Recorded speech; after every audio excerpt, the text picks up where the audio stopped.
Welcome at a boring history for sleep. Like, comments, and subscribe. Have you ever wondered what happens when a kingdom gets too tired to change? Beneath the glittering glass skyscrapers of modern London, and the bustling neon streets of Manchester, lies something much older. It is a land built of ancient stone, damp moss, and centuries of forgotten routines.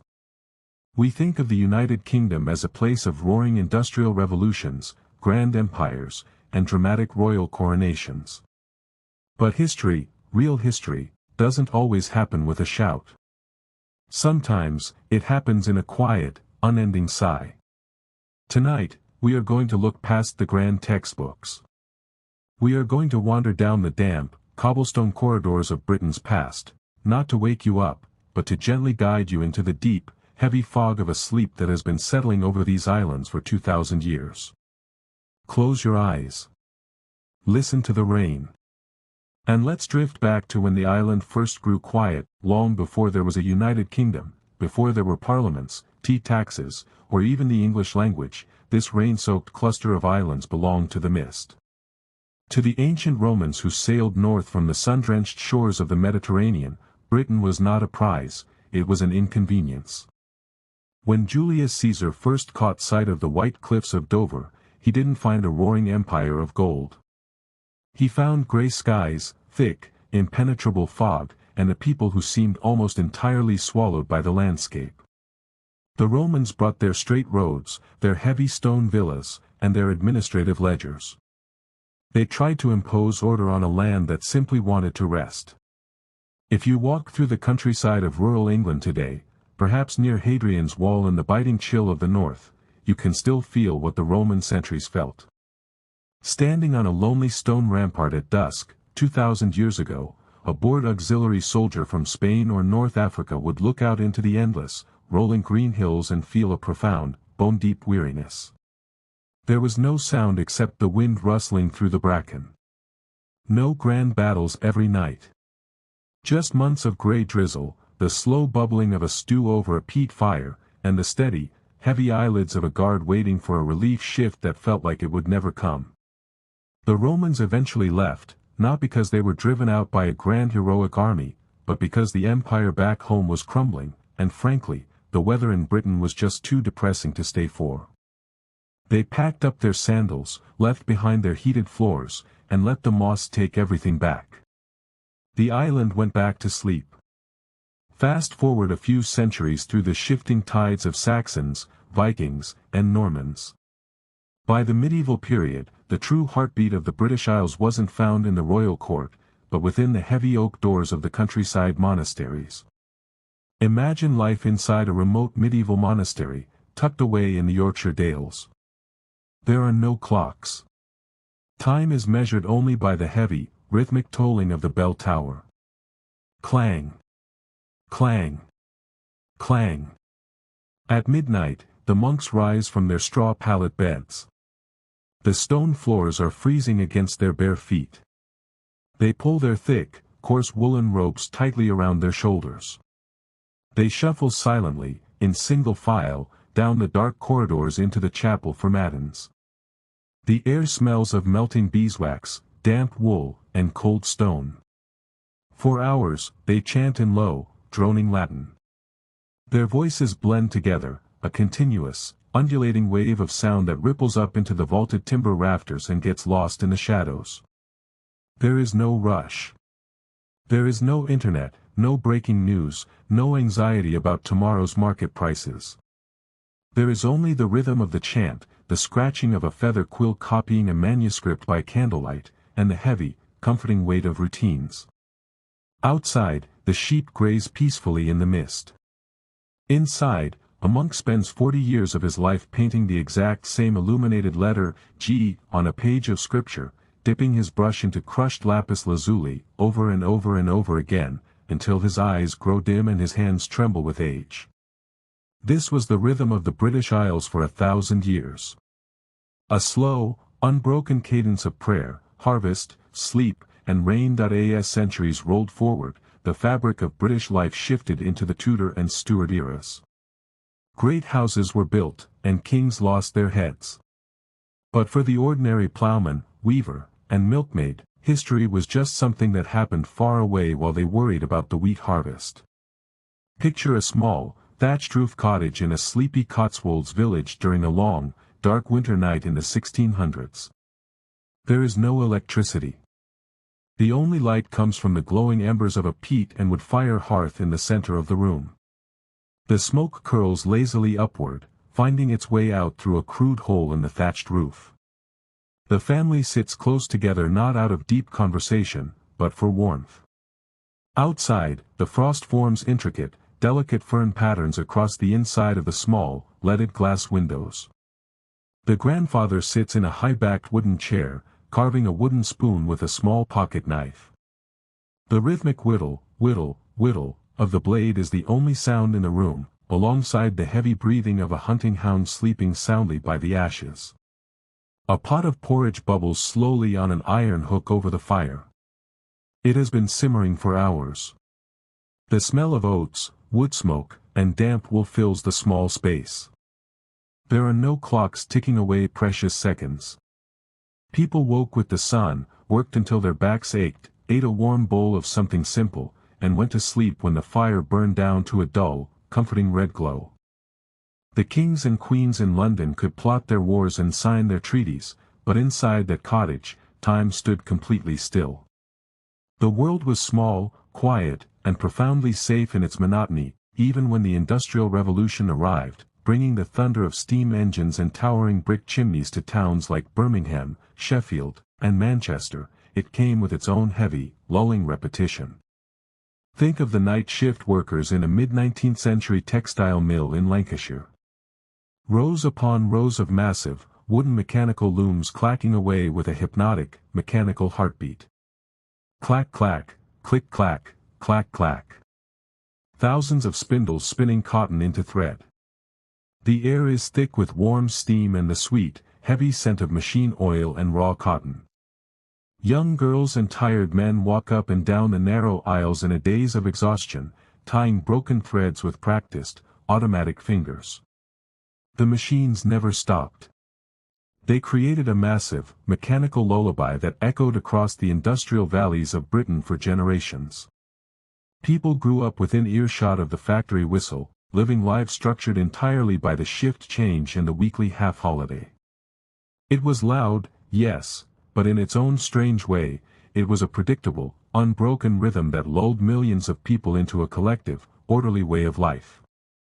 As the hours tick away and the 19th century fades into the quiet modern twilight of the British countryside, the noise begins to soften once more. Rest your eyes for a moment. Let the weight of the old stones, the misty moors, and the quiet hearths wash over you. In a moment, we will step into the twilight hours of Victorian London, the sleepy seaside towns of the Edwardian era, and the final, comforting silence of a sleeping kingdom. Take a deep breath, and stay with us. Welcome back. If you are just drifting off, let your shoulders drop. Let your breathing slow down. In part 1, we wandered through the misty Roman borders, the chanting medieval monasteries, and the warm, smoke-filled hearths of old cottages. But the United Kingdom has many layers of quietness. Tonight, as the rain continues to fall across the rolling hills of Dorset, the slate rooftops of Edinburgh, and the gas-lit streets of Victorian London, we are going to sink even deeper into the stillness. Close your eyes, listen to the cadence of the words, and let the rest of the world fade away. Picture London in the late 1800s. Not the bustling, electric-lit metropolis of today, but a city draped in a thick, yellow-grey pea soup fog. The gas street lamps are flickering to life along the Thames, casting a dim, amber glow through the swirling mist. The fog is so dense that it muffles every sound. The sharp clatter of iron-shod horses' hooves against wet cobblestones sounds muffled, as if happening behind a thick velvet curtain. Clop, clop, clop, pause, clop. A lone street sweeper in a heavy wool coat pushes his broom slowly along the curb. Swish, swish, swish. The rhythm is slow, methodical, and unending. There is no rush. The city at night in the 19th century had a strange, nocturnal peace to it. If you were to walk down an alleyway near St. Paul's Cathedral at midnight, you would hear nothing except the distant tolling of a church bell vibrating through the heavy, damp air. People retreated indoors early. Families gathered around small parlor tables to read by the dim light of an oil lamp, listening to the rain drip off the eaves. The vast, sprawling British Empire spanned across the globe, covering a quarter of the world's landmass, yet right here at home, in the quiet heart of the beast, life was measured out in the slow turning of a page, the quiet sipping of hot tea from a thick ceramic mug, and the heavy sigh of a city getting ready for a long, dark sleep. As we cross the threshold into the early 1900s. The atmosphere shifts from the foggy city streets to the sprawling, sunlit yet shaded lawns of the English countryside estate. Imagine a grand Edwardian country house in the rolling green hills of Hampshire. The afternoon sun hangs lazily in a pale blue sky, filtered through the thick glass of a conservatory. Inside, the house is impossibly quiet. The heavy oak doors are shut. The thick velvet carpets swallow the sound of footsteps completely. Down in the servants' hall, the cook is peeling apples with a small, sharp knife. Cutch, cutch, cutch. The apple peels fall in long, unbroken curls into a copper bowl. Upstairs in the library, a guest sits in a deep leather armchair by an open bay window. A gentle summer breeze flutters the white linen curtains. He is holding a book of poetry, but his eyes are closed. He isn't really reading anymore. The steady hum of bumblebees outside in the lavender bushes creates a warm, natural wall of sound that invites absolute relaxation. There are no phones ringing. There are no urgent emails. There is only the distant, lazy cawing of rooks high up in the elm trees, and the slow movement of shadow across the Persian rug. The Edwardian summer seemed to stretch on forever, a golden, drowsy afternoon before the entire world changed. But even in its luxury, it was a quiet, unhurried world, built for resting the mind. Let's travel further north, past the border, into the deep, ancient valleys of the Scottish Highlands, or out to a quiet, forgotten fishing village on the coast of Wales. Think of a tiny seaside village like St. Ives or a lonely stone croft in the Isle of Skye. The tide is coming in. Shoo!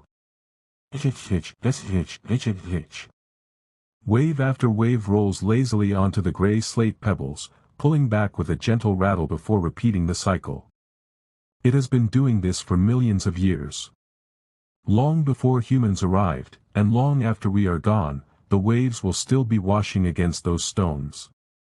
A small fishing boat bobs gently in the harbor, tethered to a wooden post covered in green seaweed. Its mast creaks softly in the light breeze. Creak, squeak, creak. Inside a nearby whitewashed stone cottage, a peat fire is burning low. An old fisherman sits by the window, repairing a fishing net with a smooth wooden shuttle, his hands moving with quiet, automatic grace. He doesn't speak. He doesn't need to. The landscape does the talking for him. The mountains behind the village rise up into the low-hanging gray clouds, their peaks completely hidden in a soft, woolly blanket of mist. Everything is muted. The sharp edges of the world are sanded down by moisture and time. It is a place where worries dissolve into the salty air, and where sleep comes as naturally as the tide coming ashore, and so, we bring our journey full circle. Today, the United Kingdom is a place of high-speed trains, digital screens, and bustling motorways. But if you know where to look, if you scratch just beneath the surface of the modern noise, the old, quiet Britain is still right there waiting for you. It's in the quiet reading rooms of the British Library, where scholars turn pages in absolute silence. It's in the misty courtyards of Oxford colleges after midnight, when the tourists have gone home and only the ghosts of medieval scholars remain. It's in the dark, empty countryside lanes of Norfolk, where the headlights of a single car sweep across hedgerows of sleeping sheep. History isn't just about the loud moments, the wars, the kings, the revolutions. True history is the weight of time passing in the dark. It's the millions of ordinary people who lived quiet lives, walked these same damp paths, listened to the same rain on their roofs, and eventually lay down to sleep. Now, let their quiet history become your rest. The rain is still falling gently outside. The grandfather clock continues its steady, faithful rhythm. There is nothing more you need to do today. The past is safe. The island is at rest. Close your eyes, let go of the day, and sleep well. Disclaimer: while the historical accounts detailed here are grounded in rigorous research, we have integrated AI generated imagery to provide a vivid window into the past. Please note that these visuals are intended as creative interpretation rather than precise historical documentation. Our primary objective is to offer an engaging, immersive educational journey through history.